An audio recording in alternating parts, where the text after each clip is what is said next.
Ce podcast est soutenu par notre partenaire, l'entreprise familiale Léa Nature, qui élabore depuis 1996 des cosmétiques bio et naturels d'exception, avec des marques de beauté comme SoBioéthique, les soins aux actifs précieux, en symbiose avec la peau, vendus en grande et moyenne surface, ou Eau Thermale Chonzac, les soins bio-affinitaires, même pour les peaux très sensibles, à l'eau thermale, vendue en para, en pharmacie et magasins bio, ou la toute nouvelle et très jolie marque, la source Eau Thermale Rochefort, le soin dermo-botanique certifié bio à l'eau thermale florale.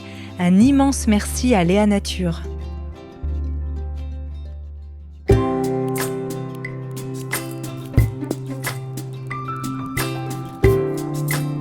Bienvenue dans la saison 4 de Métamorphose. Chaque semaine, je vous invite à la découverte de sujets lumineux avec des personnalités qui portent une voix d'éveil des consciences. Métamorphose, le podcast qui éveille la conscience. Par Anne Guéquière, tous les lundis et jeudis, dès 7h. On a parfois du mal à se questionner, à questionner ce qui nous entoure. Les choses nous paraissent aller de soi, presque naturelles. Et les tabous restent, les silences persistent, les questions s'éteignent. Mais parfois, un œil neuf, extérieur, peut permettre de changer la donne. Mon invité du jour a décidé de s'attaquer à l'un des plus lourds tabous pesant sur les femmes, le sang menstruel. Romancier, essayiste et éditeur, il a cherché avec son livre « L'enseignement » avec un A, à savoir ce qu'on avait réussi à faire disparaître des femmes en faisant disparaître le sang. Je suis ravie d'accueillir aujourd'hui dans Métamorphose Jean-Philippe de Tonac. Bonjour. Bonjour. Vraiment bienvenue. Je suis ravie qu'on puisse parler de ton livre. C'est un sujet, merci pour ça, tellement important. Tu me disais hors antenne que les médias conventionnels, pour l'instant, n'osent pas trop en fait y aller. Et ça montre déjà que moi, j'ai envie de m'intéresser, d'y aller, justement. Est-ce que tu as envie de nous faire un petit pitch de ton livre qui démarre avec cette rencontre au musée d'Orsay ? Oui, le commencement de ce roman, c'est une rencontre salle 20 du musée d'Orsay où se trouve la fameuse Origine du monde, peinte par Gustave Courbet, je crois qu'en 1860, et qui est un tableau qui continue, enfin pour moi en tous les cas, et pour ceux qui s'arrêtent devant lui, à provoquer une espèce de sidération. Et il faudrait interroger pourquoi cette sidération. J'ai l'impression que ce sexe s'offre sans dehors, sans extériorité. Au fond, il n'y a pas ce regard qui interprète, qui enferme, qui cloître. D'ailleurs, il a coupé la tête de cette femme, il s'est occupé de son corps et de son sexe, et il a offert ce sexe au monde. Et vraiment, si vous allez dans la salle 20 du musée d'Orsay, il y a quand même beaucoup de monde qui reste à l'arrêt devant ce tableau. Alors, le roman commence devant le tableau, un homme et une femme qui sont dans cette petite foule que le tableau a constituée, et puis ils finissent par s'approcher l'un de l'autre, et puis à se toucher presque, et la femme se tourne à ce moment-là vers l'homme, qui est le narrateur, et elle lui dit « Selon vous, pour que le scandale soit complet, qu'est-ce qui manque ?» Il est un petit peu décontenancé, on le serait à moins. Oui. Et elle répond, puisqu'il ne répond pas, elle répond « Le sang ». C'est la fin du premier chapitre. Pour toi, c'était important d'écrire justement ce récit sous forme de roman et de ne pas en faire un livre de témoignages, comme tu avais fait pour ton précédent livre, Le Cercle des Guérisseuses. Je ne m'en suis pas senti l'autorité, la légitimité. Le roman vous offre de vous aventurer sur des terres inconnues, sans papier d'identité, sans diplôme, sans rien. Donc, on va parler peut-être un petit peu de la façon dont j'ai découvert ce sang, parce que c'est une découverte, très bizarrement, dans la vie des hommes. Oui. Ils ne le voient pas pendant très longtemps. Et à partir de cette découverte et de cette révélation, je me suis demandé comment transmettre ce que j'avais reçu. Et le roman m'est apparu comme la forme la plus évidente. Avant d'en venir à la découverte du sang dans ta vie, ce titre extraordinaire, l'enseignement, ce mot incroyable, comment est-ce qu'il t'est venu ? Parce que c'est exactement ce que j'ai vécu. C'est exactement l'enseignement que j'ai reçu par une femme d'abord, qui a accepté de me faire vivre son sang, et cette période qui pour elle était tout à fait extraordinaire d'expressivité, jusqu'à provoquer chez moi une espèce de peur. La peur peut-être que cette femme soit trop singulière et que j'ai rencontré jusque-là des femmes tout à fait normales, ou bien c'était le contraire.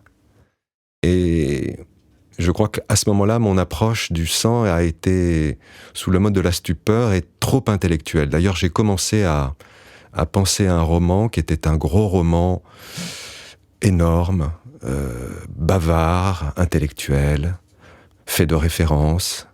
Au fond, tout ça qui m'abritait encore du véritable sujet. Donc le sujet, j'ai commencé à l'approcher vraiment avec ma compagne actuelle, qui est origine des Andes, des traditions andines, qui est très incarnée, qui a des petites racines, là, je vois, au bout de ses pieds, et qui vit son sang avec une conscience bouleversante, de participer à quelque chose vraiment de sacré chaque mois, et d'appartenir à une communauté universelle de femmes, pour qui le sang est toujours un moment...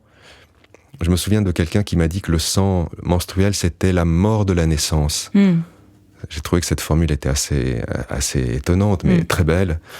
C'est la mort de la naissance, mais c'est la préparation à quelque chose de nouveau qui va se préparer. Le sang vous installe dans ce cycle, dans cette perpétuation, dans cet éternel retour, que les hommes qui ont cette idée d'une ligne qui vous conduit de maintenant au futur et au progrès, les hommes ont beaucoup de mal à penser le recommencement. Oui. Donc le sang est pour nous, hommes, une énigme absolue. Comment ça a commencé tout ça finalement, toi qui avais écrit déjà, qui t'intéresse aux femmes avec ce livre sur les femmes guérisseuses, et on avait déjà parlé un peu de cette thématique. À quel moment tu t'es dit, alors que je n'ai pas saigné moi-même, j'ai envie d'écrire sur le sang des femmes ? Je me suis trouvé tellement bête, j'avais 50 ans déjà, tellement bête, tellement bené de ne pas avoir rencontré le sang plutôt, moi qui était censé aimer les femmes et qui était censé essayer de les comprendre. Au fond, j'avais contourné le sujet. Au fond, les femmes que j'avais pu approcher ne m'avaient pas permis de venir dans ce lieu, mais je n'avais rien fait pour forcer la porte un petit peu, pour poser les questions. Donc j'ai eu vraiment honte de moi. Enfin, à 50 ans, j'ai eu ce sentiment d'une... Je sais pas, c'est comme si vous aviez une montagne sur la droite et que vous n'aviez pas tourné la tête. Quelque chose d'énorme, de considérable, et qui tout d'un coup vous apparaît, grâce à la générosité d'une femme qui vous estime pas trop imbécile pour participer à ce secret, qui pense que vous êtes un candidat à l'enseignement.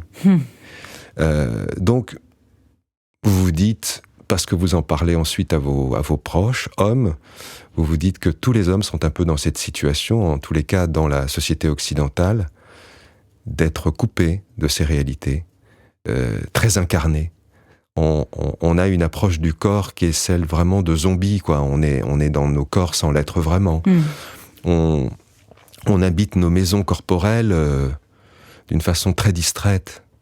Et il n'est pas étonnant que les hommes qui aiment les femmes ne soient pas en mesure d'aller jusqu'au mystère du sang. C'est trop. Justement, quand tu parles de ce mystère du sang, concrètement, pour qu'on s'imagine, c'est quoi ? C'est en parler ? C'est accompagner ce cycle ? C'est... Voilà, parce que approcher le sang, c'est quoi en fait pour un homme quand il est justement tenu à distance de tout ça ? C'est de considérer que c'est un des temps du cycle féminin, que c'est pas forcément un temps où il faut s'absenter, où la femme doit s'excuser, se cacher, qu'elle se cache aussi parce que nous ne l'invitons pas à se montrer, nous hommes, nous ne nous intéressons pas à ce qui est quand même son haut mystère. Donc à partir du moment où nous accueillons, nous lui offrirons la possibilité d'être plus expressive. Donc c'est une danse qui se fait à deux. Il m'est apparu que moi, déjà dans ma vie d'homme, le fait que je sois remis en contact avec ce sang m'a donné une vision du féminin tout à fait différente. Donc j'ai exploré différemment. Et il me semble que cette société patriarcale, qui a muselé le corps des femmes, doit passer par cette libération. Donc un roman, c'est peut-être pas grand-chose, mais ça permet de poser quelques petites questions. Ce livre s'adresse donc aussi évidemment aux hommes. Je crois qu'il s'adresse beaucoup aux hommes. J'ai participé à un cercle d'hommes récemment chez Evelyne Naudet, qui tient le nid à Ivry, un lieu assez formidable qu'elle anime avec toute sa fougue. Et dans ce cercle d'hommes, elle a donné comme sujet de conversation le sang. Et il aurait fallu vraiment enregistrer les paroles de ces hommes, c'était absolument sidérant. Entre ceux qui étaient presque des experts, qui avaient fait déjà le tour de la question, très intimidant, et puis d'autres qui disaient « mais c'est important ça, mais on n'a jamais parlé, mais il faut s'y intéresser, mais c'est sale, mais pourquoi ?» Et vraiment, la possibilité de partager le sang dans un cercle d'hommes, c'est atomique, c'est une bombe atomique. Ils étaient tous sidérés d'avoir vécu ce moment-là. Donc le roman s'inspire de cette idée que, à partir du moment où on nomme le tabou, où on le fait vivre dans nos imaginaires, il a toutes les chances de passer de l'invisible au visible. C'est ça. Ce haut mystère dont tu parles pour l'homme, est-il aussi souvent un haut mystère finalement pour la femme elle-même ? Eh bien, d'après cette expérience que j'ai, oui, les femmes qui ne voulaient pas partager ce sang avec moi, et je crois que ça se passe assez souvent dans un couple comme ça, c'est qu'elles sont pas très à l'aise, c'est qu'on les a invitées à taire ces quelques jours où le sang vient, à se cacher, on ferme la porte des toilettes, on sent qu'il se passe des choses derrière, mais on n'est pas invité.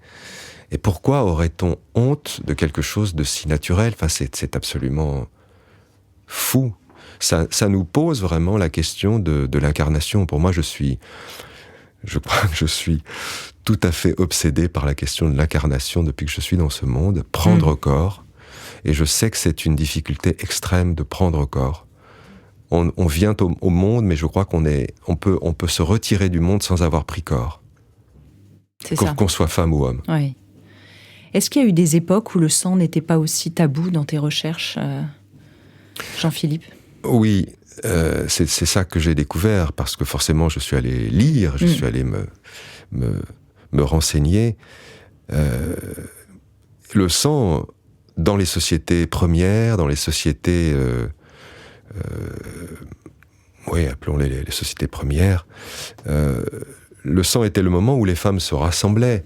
Comme elles vivaient ensemble, elles avaient tendance à saigner ensemble, donc elles se retiraient pour vivre pleinement ce moment que la communauté considérait comme un moment qui intéressait le groupe tout entier. Au fond, que la femme vive ce sang et soit dans un moment de connexion particulier, intéressait la communauté tout entière, parce qu'elles étaient d'une hypersensibilité, dans une extrasensorialité, donc capables de prendre des messages de l'invisible, de guérir. Et sexuellement, elles étaient très recherchées puisqu'elles étaient dans une sensibilité particulière. Donc c'est tout le contraire. La modernité, c'est toujours une inversion. On cache aujourd'hui ce qui était exalté dans d'autres époques de notre histoire commune. Donc il faut qu'on s'interroge. Le sang n'a jamais été sale, sauf dans des sociétés qui ont un problème avec le corps. Quand est-ce que c'est venu véritablement, de manière plus accentuée ? Je ne saurais dire. Encore une fois, je ne suis qu'un écrivain qui est plutôt du côté des questions que des réponses. Oui. Mais on peut imaginer que très progressivement, à partir du néolithique peut-être, à partir de la constitution des sociétés patriarcales, la femme qui saigne est perçue avec une certaine réticence. Au fond, on va mettre en place on va partager collectivement ce sentiment il y a le sang noble, le sang de la blessure, et il suffit de le voir aujourd'hui sur les séries, les films, le sang coule, le sang est montré. Mais alors le sang des femmes, on n'a même pas le droit d'en parler. Donc cette idée-là a dû suivre son chemin jusqu'à une conviction partagée, même par les femmes. Oui. C'est l'autocensure, c'est ça. Voilà, je trouve ça absolument sidérant. Si nous sommes si malades, si vous voulez, enfin je dis vous tous, et si tu veux Anne, il me semble que dans l'histoire dans l'histoire d'Homo sapiens, et dans cette façon qu'il a de progressivement quitter le sol, de se virtualiser, de préférer une tablette à un beau paysage, la condamnation du sang est une étape absolument déterminante. Si on décide que ce sang qui est le symbole de la vie, le symbole du temps qui revient, si ce sang est tabou, c'est qu'on va mettre vraiment la vie au banc de la communauté. Et c'est avec ça qu'on va pouvoir se tourner vers le transhumanisme, qu'on va pouvoir imaginer qu'un jour on trouvera le vaccin contre la mort, qu'un jour les femmes échapperont définitivement au sang, qu'on en aura fini avec cette sale incarnation. Voilà, c'est pas le sang qui est impur. Oui, en fait, on en aura tellement fini qu'on sera plus là, quoi. Voilà, la vie est impure. C'est ça, la vie est impure. D'ailleurs, il y a toute une sémantique autour du sang. Toi, tu parles aussi des jours de sang. Moi, j'aime beaucoup. J'avais pas entendu encore cette expression. Je ne sais pas si elle vient de toi ou des femmes. Je ne sais plus. Mais c'est vrai qu'en tout cas, en français, on parle surtout des règles, maintenant un peu des lunes. Il y a aussi cette sémantique qui n'est pas claire autour de précisément nommer le sang. Comment en parler déjà ? Ah oui, je crois que c'est une sacrée affaire, en effet. Passer des ragnagnas au sang sacré, c'est tout un chemin. Ouais. Ce roman ouvre la possibilité d'un partage entre hommes et femmes et entre hommes, mais on peut imaginer que le travail est considérable et que les femmes doivent y participer très activement pour former leurs compagnons, pour les initier. Il est très important que les femmes comprennent que les hommes se sentent malheureux d'être exclus de ces questions. Je crois que la femme dans le couple est vraiment celle qui doit réenraciner l'homme dans son corps, dans le couple, dans le corps de la femme, et de toutes les façons possibles. Comment peut-elle le faire ? Eh bien, en l'invitant, ce malheureux, à partager tous ces moments, en ne considérant pas qu'il est inapte à partager certains secrets. Au fond, le couple, c'est ce moment d'un partage absolu. Il faudrait pouvoir considérer que le sang fait partie du partage. Rien ne doit être en dehors du partage. C'est ce qui me semble. C'est ce qui te semble. Dans ce roman, tu parles aussi d'ailleurs de tout le sujet, que ça aille aussi des symptômes prémenstruels qui font partie des jours de sang pour toi. Oui. On le découvre chez nos compagnes, ces humeurs, ces variations, ces saisons très prononcées chez certaines, qu'on ne comprend pas. Si on ne nous explique pas, on ne comprend pas, et on peut réagir d'une façon qui n'est pas du tout adaptée. Donc c'est vraiment un apprentissage. Qui pourrait nous l'expliquer sinon elle qui détient le secret, le mode d'emploi d'une certaine façon. Sinon l'homme vraiment est devant une impossibilité de comprendre. On a vraiment le sentiment quand même, à la fois qu'on est dans une époque de grand tabou, mais en même temps que le sang, comme tu le dis, cherche à vraiment sortir de la clandestinité, comme si son temps était venu. C'est vrai que j'ai interviewé une femme qui a lancé un programme qui s'appelle « Kiffe ton cycle ». Voilà, donc on a aussi l'impression chez les jeunes générations, peut-être, qu'il y a vraiment quelque chose qui cherche à se dire véritablement. Tu le sens, toi, cette idée de l'ère du temps en même temps, le tabou qui cherche à se délier, à se défaire ? Oui, peut-être chez les femmes, en tous les cas, ça paraît assez évident. C'est du côté des hommes que la réaction est encore lente à venir. Nous sommes, les hommes, très, très lents sur ces questions. Très réticents. J'élargis comme ce roman propose finalement non pas simplement un enseignement qui ne parlerait que du sang, mais le narrateur est conduit vers une communauté en Crète. Révélons le lieu. Ça se passe sur une île, en Crète, une île pour laquelle j'ai une affection particulière, donc que je connais bien. Et il y a là une communauté de gens qui ont décidé de revenir à ce temps cyclique, le temps des saisons, le temps des semailles, le temps des moissons et le temps du cycle féminin, le temps de la vie et de la mort. Donc je pense que dès qu'on reparle du sang, on est invité aussi à parler de la mort d'une certaine façon et en considérant vie et mort comme sœurs siamoises. C'est vraiment dans cette communauté, c'est ça qui m'est apparu comme évident. Le sang, il faut réinstaller le sang dans ce grand réapprentissage du vivant. Donc parler du sang, c'est se remettre à l'école maternelle de la vie. C'est ça. Et hommes et femmes, on est invités à s'asseoir à l'école et à écouter la leçon de la vie. Sans dévoiler tout le roman, évidemment, mais est-ce que tu peux nous partager quand même un moment peut-être clé de l'expérience que va vivre ce narrateur, qui va être donc convié à assister à une cérémonie autour du sang à ce moment-là? Alors, oui, peut-être que le moment important, c'est... Disons que pour faire suite aux propos liminaires que j'ai donnés là sur le début du roman, donc cette femme qui lui pose cette question à propos du scandale, le scandale absolu, qui serait donc ce sexe et ce sang, lui tombe follement amoureux de cette femme mystérieuse qui a l'air de savoir des choses qu'il ne sait pas, mais elle n'est pas dans ce projet d'engager une romance avec lui. Elle a repéré en lui un candidat à l'enseignement.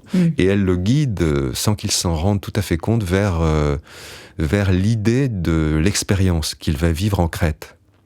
Et un jour, elle l'abandonne. Quand elle sent qu'il est complètement mûr, elle disparaît, et il est seul à accomplir le chemin jusqu'à la Crète et jusqu'à cette communauté. Et c'est là que c'est important, c'est qu'il est tout seul. Il a dû aller chercher en lui, finalement, des ressources ignorées. Il va jeûner d'ailleurs, par exemple. Voilà, il arrive dans cette communauté. Il n'arrive pas dans cette communauté, il arrive en Crète, accueilli par une femme qui fait, elle, partie de la communauté, et qui va l'installer dans une maison pendant plusieurs jours en lui recommandant, mais in fine, il fera absolument ce qu'il voudra, mais il lui est recommandé de jeûner. Mais le jeûne ne consiste pas simplement à se priver de nourriture, c'est à se priver de tout ce qui rentre en nous en permanence, par les oreilles, par les yeux, et à faire une espèce de jeûne du monde occidental plutôt, il faudrait dire, pour se mettre à nouveau à écouter le monde, le vrai monde, le monde qui est battement d'ailes, vent dans les fleurs, etc. Et comme nous tous, il est pris un peu de panique, par cette expérience tellement simple, pourtant, de se mettre à l'écoute. À partir de là, il est déjà en chemin vers le sang, il se met à écouter la terre, son propre corps. Au départ, il avait besoin d'une voiture pour aller faire des petits tours autour de la maison, et puis un jour, il laisse la voiture et il se met à circuler à pied. Et circulant à pied, il commence à voir tout ce qu'il ne voyait pas depuis la voiture, et notamment des plantes, puisqu'il est en formation de naturopathe. Je révèle un petit peu des choses du roman, tant pis. Mais il a un regard évidemment intéressé pour toutes ces plantes qui sont en Crète. Je vous le recommande à vous tous. C'est un jardin préservé, le sud de la Crète, où vivent des animaux qu'on ne trouve plus en France, et des plantes absolument incroyables. C'est une pharmacopée qui est là, sous nos yeux, et il commence à avoir déjà le sentiment d'une traversée. Il est déjà appelé par la terre, par le...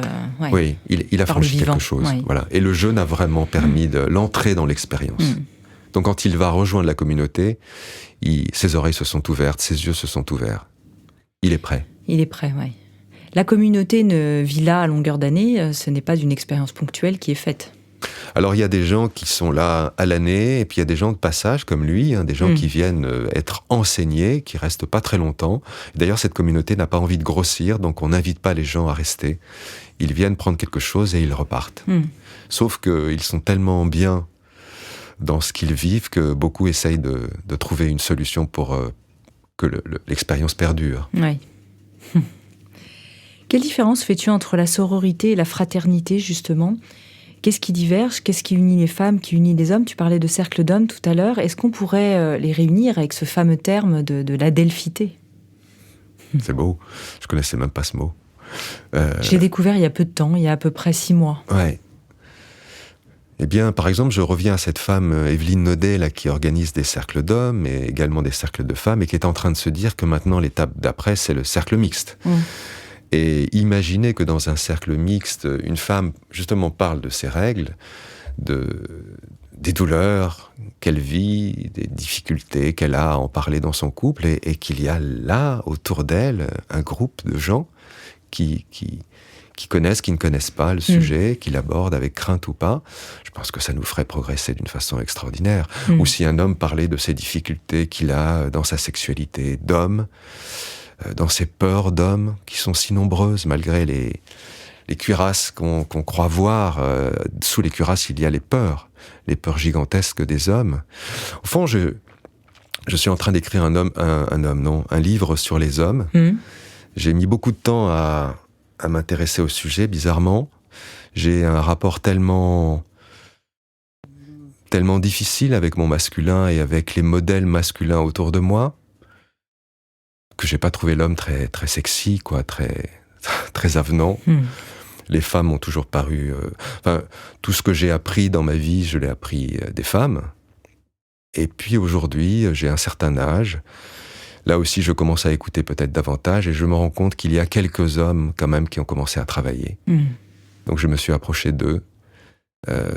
Et c'est par eux, je crois, c'est à partir du moment où les hommes dans les sociétés patriarcales changeront leur logiciel, leur référentiel, que ce monde patriarcal évoluera. Il faut donc les aider. Oui. Moi, je lance vraiment un appel. Ouais.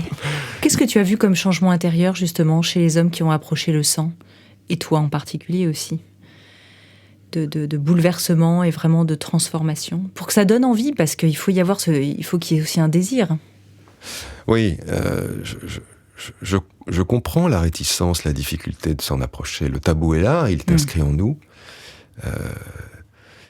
Mais le chemin qu'on a tous à faire, c'est le chemin qui nous conduit sur des terra incognita. Qu'on soit femme ou homme, il y a toujours un moment où nous sommes dans l'inconfort. Oui. De rentrer dans des mondes où on n'a pas de référent, où on ne peut pas vraiment comprendre, où le mental n'est plus d'aucun secours. C'est ça. Donc le sang dans ce féminin et dans cette manière dont le féminin est connecté là où l'homme ne l'est pas, le sang marque cette connexion, marque ce qui dépasse la condition que nous avons, qui nous dit que nous pouvons transformer les choses, que nous pouvons être les maîtres du jeu.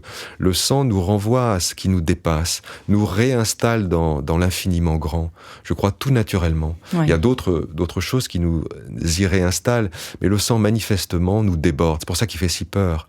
C'est vraiment océanique, c'est ce mot que Romain Rolland utilisait quand Freud essaye de parler de spiritualité, il se tourne vers son vieil ami français qui s'appelle Romain Rolland et il lui demande de définir ce qu'est pour lui la spiritualité. Et Romain Rolland a cette réponse éternelle et il dit « c'est le sentiment océanique ». Je crois que la sexualité féminine qui fait si peur aux hommes, qui sont, eux, guettés par les petites morts et toutes les morts, et ce sang, donc, c'est rentrer dans l'océanique, dans le sang-bord. Mais pourtant, est-ce que ça n'est pas cela que nous cherchons, nous tous ? Est-ce que ça n'est pas ça qui nous appelle ? Donc, ok, nos peurs sont là, mais prenons-les avec nous, tendrement, nos peurs, et marchons avec elles vers ce mystère et vers cette expérience océanique que nous offrent souvent les femmes. C'est ça. Dans la mesure où les femmes ont connecté cette océanique en elles et se sont libérées aussi de tout ce qui les oppresse.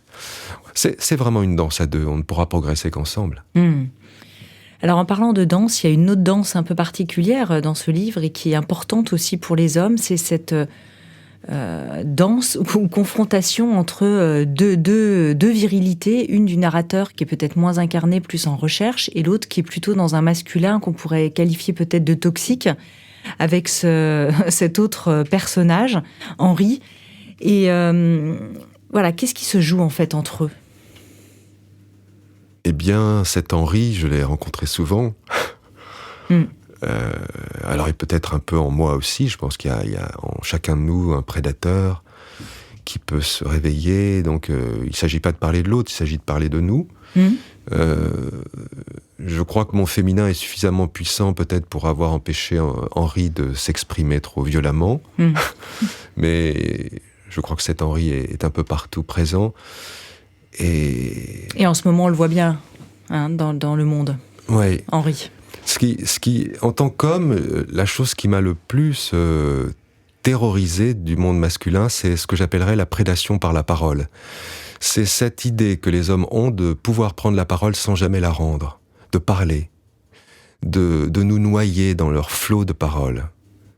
On s'en rend compte au moment de l'élection présidentielle, par exemple. Les hommes sont là, présents, et parlent de cette idée de réformer le monde, alors que souvent ce sont des hommes qui n'ont jamais fait le travail intérieur de se réformer eux-mêmes. Donc c'est assez curieux que des hommes qui nous annoncent les grandes réformes du monde n'ont jamais réformé quoi que ce soit en eux-mêmes. Mais cela parle. Je me souviens de comités éditoriaux, de réunions de journalistes où les hommes parlaient et s'écoutaient parler.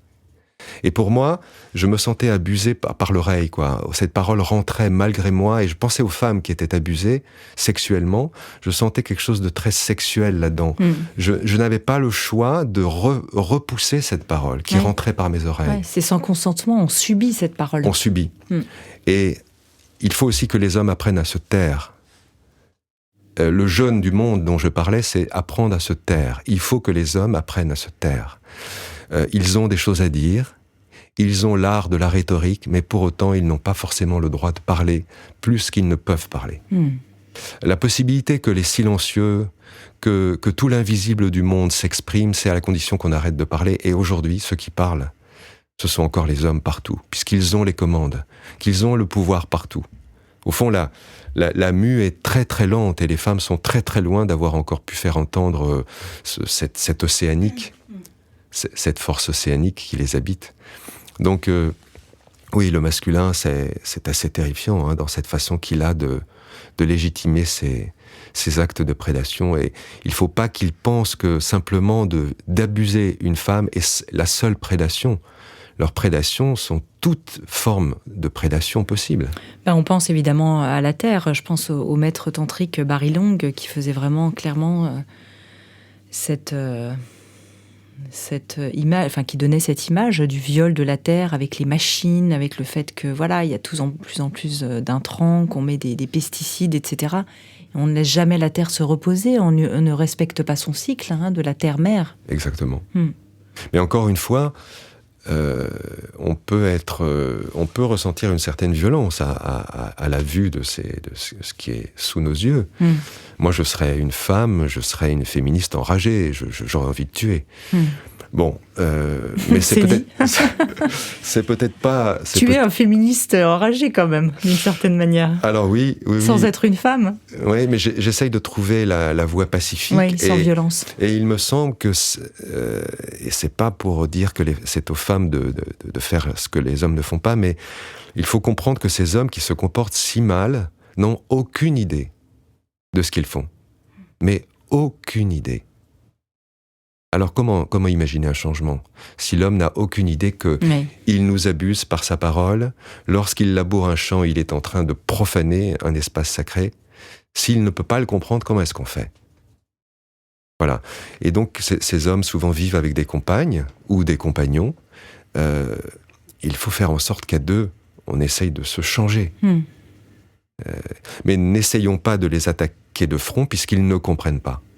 La violence qu'on peut diriger vers eux rencontre leur incompréhension. Mais je fais tout ce qui est en mon pouvoir, je fais tout mon possible. Et vraiment, de bonne foi, ils ont l'impression de faire ce qui est bien. Donc c'est difficile, la possibilité de sortir de cette situation où nous sommes est complexe. Toi, tu le fais aussi d'une autre façon. On en parlait un peu hors antenne. C'est vrai que sur tes réseaux sociaux, tu invites vraiment à découvrir la beauté du monde, toute sa splendeur, que ce soit à travers effectivement l'art, la nature, les couleurs, etc. Il y a une vocation aussi là chez toi, à travers le beau, la poésie. Tu as écrit sur Rilke. On l'a déjà dit dans le précédent entretien, dans l'autre podcast, on en a parlé, mais voilà, il y a cette beauté offerte au monde comme ça, qui peut toucher pour toi. Oui, Oui, les médias nous dirigent toujours vers le lait, vers les échecs. Il est bon de compenser. Enfin, nous avons tous ce devoir individuellement de compenser ce discours trop tendancieux. Donc, si on a la possibilité de s'exprimer, autant faire passer les choses qui sont belles, les notes d'espoir, d'espérance. Il y a dans chacune de nos vies des bonnes raisons d'espérer, et puis des bonnes raisons de désespérer. Donc, si les uns insistent sur les bonnes raisons de désespérer, on doit aussi essayer d'équilibrer les choses. C'est pas plus que ça, ce que je fais. Moi, j'ai besoin de ces images, j'ai besoin de ces choses fortes pour me permettre de traverser la journée du matin au soir. Donc, je pense que les autres sont un peu dans cet état-là. C'est ça. Quand tu parles des femmes aussi qui approchent... des hommes qui approchent les femmes, tu as cette citation en disant « On n'entre pas dans l'arène sans préparation au risque de se faire immédiatement lyncher ». Il y a quand même quelque chose de cet homme qui, potentiellement prédateur ou pas, qui pourrait avoir un retour de boomerang. C'est vraiment quelque chose qu'on sent aussi chez les hommes, cette peur d'approcher la femme, pour ceux qui ont conscience. Oui, c'est pas très simple non plus. Il se trouve que j'ai fait lire mon roman au tout début, quand le roman était... Oui, je l'ai peut-être pas dit, c'est intéressant. Non, on n'en a pas parlé, ouais, tu l'avais... Oui. Voilà, la première fois que j'ai été enseigné, donc ça remonte à plus de 10 ans, j'ai écrit un roman que 3 éditeurs ont lu et à propos duquel ils ont exprimé une vraie surprise à l'époque, et m'ont fait beaucoup de reproches sur trop. Il y avait trop de pages, trop de... Voilà. Et donc Mais c'était la version plus bavarde dont tu as parlé tout à l'heure. Voilà, c'était la version très bavarde, et je ne savais pas comment faire autrement. Et c'est vraiment grâce à Renata, ma compagne, qui m'a vraiment fait passer de l'état de sidération à l'état de participation à cette expérience, que j'ai pu imaginer ce roman moins intellectuel, vraiment sous le mode de l'expérience. Et je ne sais plus ce que je voulais dire. Quelle était ta question, Anne ? Oui, on parlait de se faire lyncher quand on rentre dans l'arène. Oui.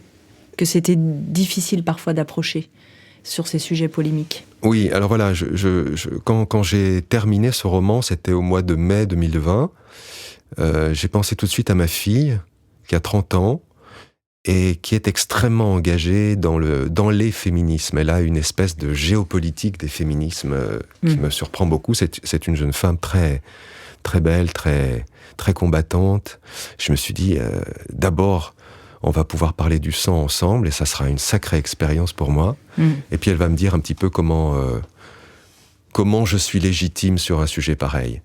Et l'échange que nous avons eu a été un grand moment dans mon existence, parce qu'elle m'a... Donc visiblement, elle aimait ce roman, elle avait été touchée, elle avait découvert beaucoup de choses de moi, elle considérait que j'avais été précautionneux, elle m'a fait 2 remarques sur des choses que je devais changer pour ne pas allumer le feu dans certaines communautés féministes. Donc j'ai tenu compte de ces remarques. Mais je sais, pour l'instant, j'ai pas eu de retour venimeux ou violent ou de critiques. J'ai plutôt eu des éloges et des choses très bouleversantes qui sont montées. Mais je peux tout à fait comprendre que je me mêle vraiment de ce qui ne me regarde pas. Pour certaines. Je pense que pour certaines, il était temps qu'ils s'en mêlent, et pour d'autres, c'est pas à vous d'en parler, quoi. Donc, tu as raison, Anne, c'est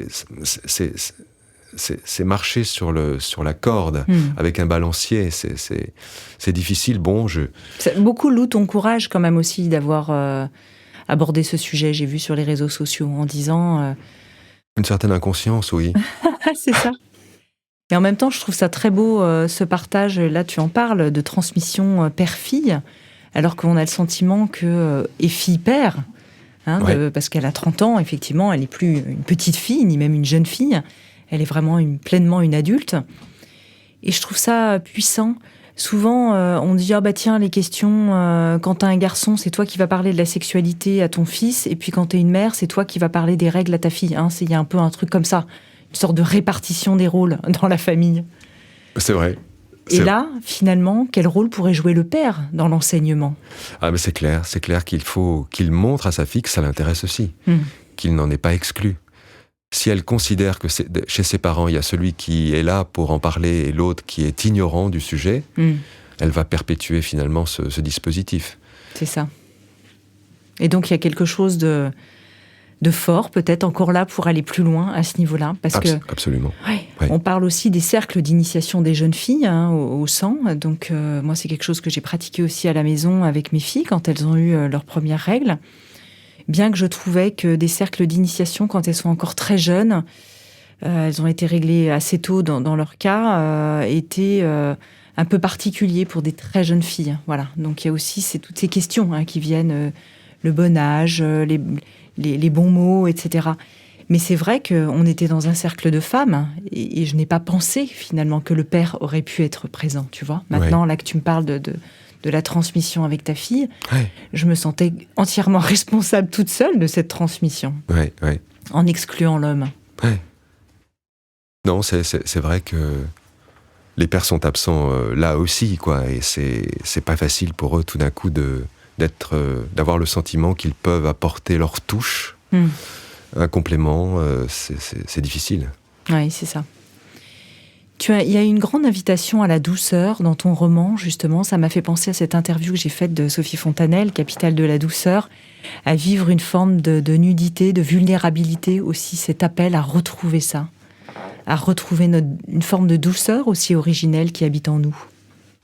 C'est parce que je suis dans la vie sans protection, sans défense, nu, et que je rentre dans ces sujets vraiment d'une façon très inconsciente, avec ma vulnérabilité. C'est par ma vulnérabilité que je peux avancer sur des sujets comme ça, sinon je serais gynécologue. Oui, ça c'est dit. C'est ça, peut-être dans une future vie ou dans une vie antérieure, tu l'as été. Je crois pas. Je crois que j'ai été un homme avec plusieurs expériences précédentes, comme nous tous, mais que dans une de ces expériences précédentes, j'étais dans un rapport très naturel avec le sang, que je vivais avec des femmes qui avaient la possibilité d'en parler, de partager, qui n'avaient pas cet horrible tabou qui pèse sur toutes ces belles questions. Donc voilà, il y a quelque chose de très naturel en moi quand je pense au sang qui remonte et je ne sais pas d'où. D'ailleurs, cette idée de karma ne plaît pas trop d'ailleurs au narrateur. Mais il y connaît rien, quoi. C'est vraiment le narrateur est un homme très humble, un masculin très humble, qui est capable de dire qu'il ne sait pas. Il ne sait pas grand-chose en réalité. Le masculin a appris en réalité au terme de ses écoles, de ses universités. Lorsqu'il rentre dans la vie, c'est vraiment rien. C'est étonnant. Oui. Il y a un passage dans cette grotte et dans le côté utérin justement du monde. On parlait de la terre-mère tout à l'heure. Et vraiment cette initiation en fait à notre lien charnel en fait au vivant. Tu parles de l'expérience de la fin du livre ? Oui. Comment est-ce qu'on pourrait en parler sans forcément dévoiler Oui. Alors c'est ce que j'ai vécu. J'étais seul, je n'étais pas dans cette célébration collective, mais j'ai vécu des choses personnelles avec une compagne. Et j'ai imaginé en lisant différentes choses que j'ai connues par l'anthropologie, par l'ethnologie, par des différents récits, j'ai imaginé ce que ça pouvait être quand nous étions plusieurs. Oui. Et j'ai osé écrire cette cérémonie par laquelle se termine le roman, mais j'étais dans un état particulier en écrivant ça. J'étais vraiment avec ce sentiment que j'étais juste. Une partie de moi se disait « mais qu'est-ce que tu fais ? Pour qui tu te prends ? Mais imagine les gens qui vont lire ça. » Et une autre partie qui disait « mais je sais. Mais je le sais. » Et donc je dois le dire. Mais je dois le dire. Pourquoi le cacher ? Tu vas te mettre à nouveau dans le tabou et t'empêcher d'écrire ça ? Mais dis-le, tranquillement. Sans arrogance. Il n'y a pas d'arrogance à avoir. Je ne suis pas plus ou moins. Je je me suis intéressé à un sujet et j'invite les autres à en faire de même, c'est tout. Et je repense forcément d'ailleurs à Vendredi et la vie sauvage, dans cet ensemencement de la terre. Ah oui. Tiens, j'aimerais bien le relire pour le coup. Oui, Ouais. c'est ça m'a fait écho à ton livre en fait. Ah tiens, ouais. Pourtant, je l'ai lu vraiment j'étais adolescente, évidemment, comme toi certainement. Ah oui, tiens, c'est frappant. Ouais. Tout d'un coup, merci Anne. Oui, moi aussi, ça m'a frappé là. Et Vendredi s'est invité dans cette conversation. Évidemment, tu as parlé de nombreuses fois du couple, mais il y a vraiment cet enseignement à deux et qui est dans le couple, et tu en parles très bien, qui est ce terreau vraiment d'enseignement de l'un de l'autre, où la transformation intérieure est vraiment possible dans cet espace-là. Et tu invites aussi au changement. Tout à l'heure, tu parlais des politiques qui veulent transformer le monde, mais qui n'ont pas fait leur transformation intérieure. Le couple est vraiment un espace pour toi extraordinaire de transformation. Ah oui, c'est... S'il y a quelque chose que j'ai appris dans cette vie, c'est à travers le couple. La difficulté extraordinaire du couple. Dans la modernité, où chacun est libre de dire non, de dire oui, c'est absolument merveilleux. C'est vraiment là qu'il faut revenir. La grande école est dans le couple, qu'on soit avec un homme, une femme, peu importe. C'est le deux. C'est cette altérité vécue dans une intimité et un quotidien qui est l'expérience illuminatrice, me semble-t-il. Et là aussi, d'ailleurs, il y a un grand tabou, parfois un grand malentendu. Dans le manque peut-être de verbalisation, d'ouverture, de conditionnement, d'inconscient collectif qui pèse aussi sur le couple.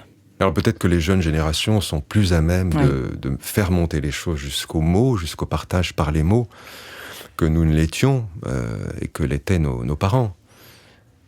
On peut imaginer vraiment que dans certaines familles, certaines choses n'étaient jamais dites, quoi. C'était une espèce de couvercle comme ça qui pesait sur l'essentiel de l'existence. Il me semble que les choses quand même changent. Oui. Et j'aimerais bien, en guise de conclusion de ce podcast, Jean-Philippe de Tonac, te lire une phrase tirée de ton livre et que tu réagisses dessus. « Je n'espère rien, je ne crains rien, je suis libre ». Qu'est-ce qu'elle représente pour toi ? Alors il faut dire peut-être à qui elle appartient, cette phrase, parce que elle est gravée sur la tombe de Nikos Kazantzakis à Héraclione.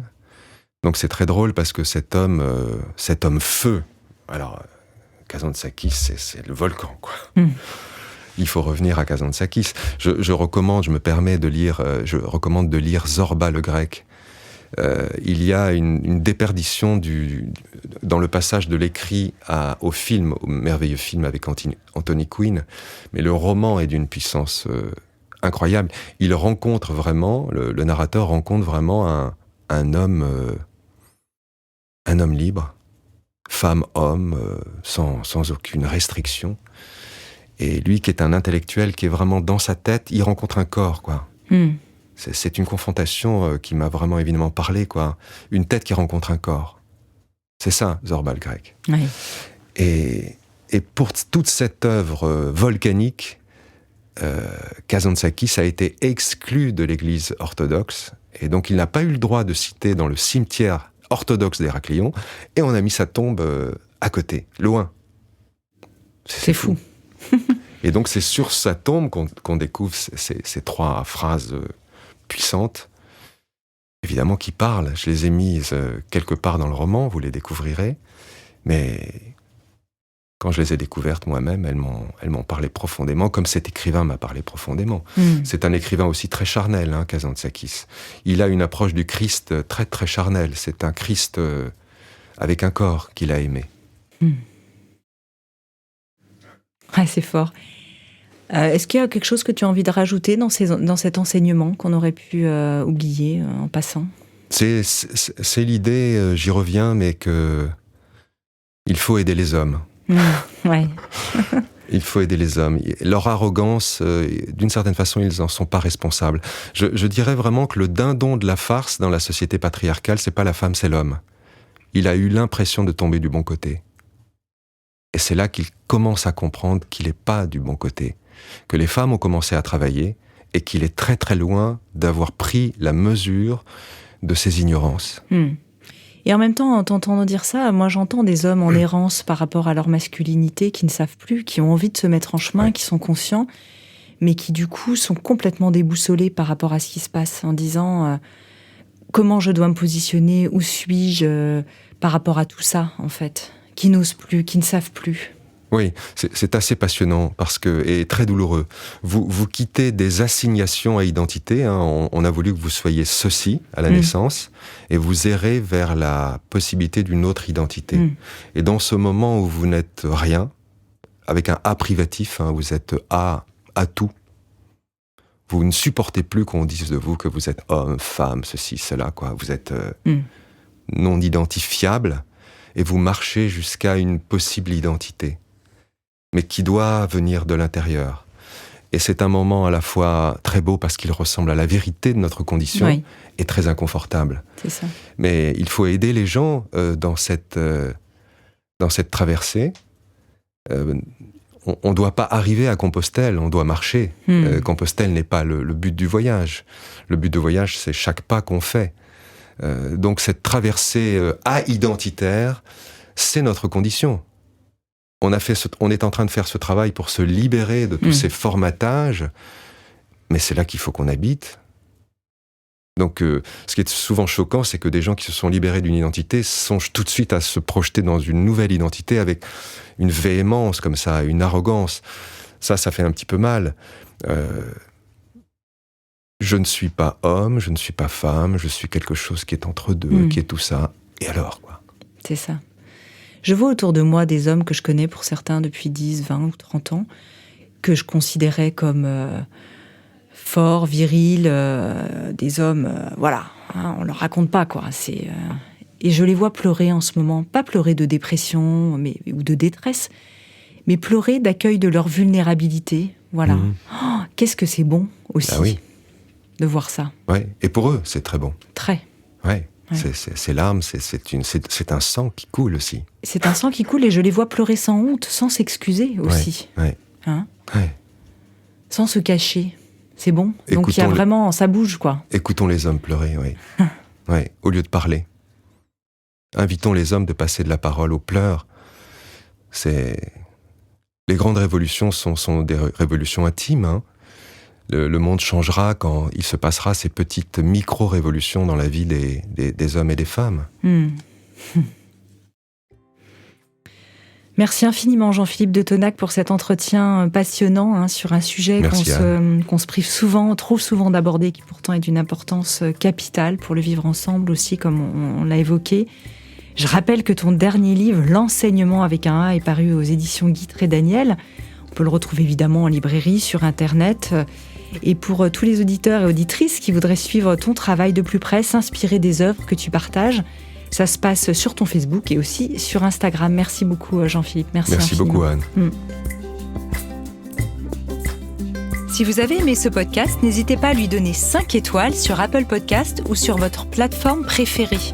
Découvrez mes invités en avant-première sur Instagram à l'adresse Métamorphose Podcast, et surtout abonnez-vous pour ne manquer aucun épisode. Retrouvez en librairie mon livre issu du podcast Métamorphose, éveille ta conscience, 33 rencontres essentielles pour être soi, aux éditions Erol, ainsi que mon tout nouvel oracle du Scarabée d'Or chez le même éditeur.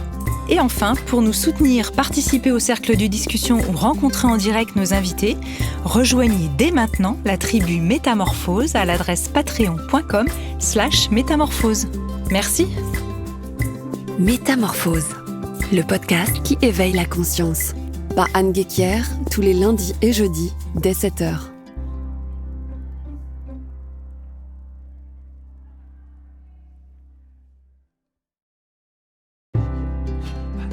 Je remercie chaleureusement notre partenaire Léa Nature, premier fabricant français indépendant de produits bio et naturels en alimentaire, cosmétiques, hygiène, diététique et santé. Une entreprise familiale engagée dans une démarche de philanthropie environnementale portée par l'adhésion de leur marque bio au collectif mondial 1% for the Planet et leur fondation d'entreprise.